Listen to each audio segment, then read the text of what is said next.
নমস্কার, রাধা ডান্স ক্রিয়েশনে আপনাদের সবাইকে স্বাগতম। আজকের আমি নাচের ভিডিও না দেখিয়ে একটা হলদি লুক ক্রিয়েট করেছিলাম আমার ফ্রেন্ডের ওপরে, সেটাই তোমাদের সঙ্গে শেয়ার করব। আমি ওর চুলটা ক্রিম্পিং করে নিয়েছি, তারপরে ওর হেয়ার স্টাইলও কমপ্লিট। দেখাতে পারলাম না কারণ হচ্ছে না আমার দ্বারা, মানে ক্যামেরার সামনে সব কিছু দেখাতে পারছি না, তাই হেয়ার স্টাইলটা পরে তোমরা যদি দেখতে চাও তাহলে আমি অবশ্যই দেখাবো। এই হেয়ারস্টাইলটা এর মুখে খুব সুন্দর মানিয়েছিল। আর ও তো বারবার শুধু আয়নার দিকে দেখছে, রাতের দিকে কেমন লাগছে আমাকে, ভূত ভূত লাগছে না নাকি। আমি বললাম দাঁড়া একটু ওয়েট কর, মেকআপটা যখন সেট হয়ে যাবে তখন। আর এমনিতে ওর স্কিনটা ফেয়ার, তাই এত কিছু সাদা সাদা লাগছে না।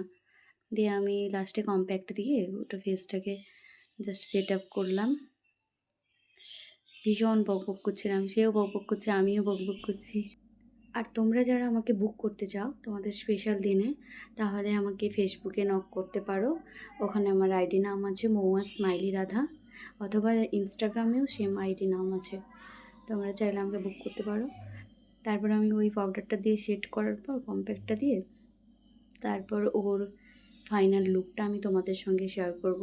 সত্যি খুব সুন্দর লাগছিল, এমনিতে ওকে খুব সুন্দর দেখতে, পুরো লক্ষ্মী লক্ষ্মী ঠাকুরের মতো। তারপরে সাজিয়ে দিতে আরও সুন্দর লাগছে। তারপরে আমি জাস্ট আই মেকআপটা হালকার উপরে রেখেছি, একটু একটু জাস্ট মানে কি বলবো স্মোকি করেছেন, তত কাট ক্রিজ কোনো কিছুই করেনি। কারণ ওর চোখটাতে কোনো কাট ক্রিজই মানে ভালো লাগবে না, জাস্ট ওই জন্য একটু হালকা করে শিমার দিয়ে আমি একটু হালকা লাইটের উপরেই করেছি। আর ওর মুখে সত্যি ওটা খুব ভালো লেগেছিলো। তোমাদের আমি আফটার লুকটা দেখাচ্ছি, জাস্ট ফটোগুলো শেয়ার করছি, তারপর একটা রিলস।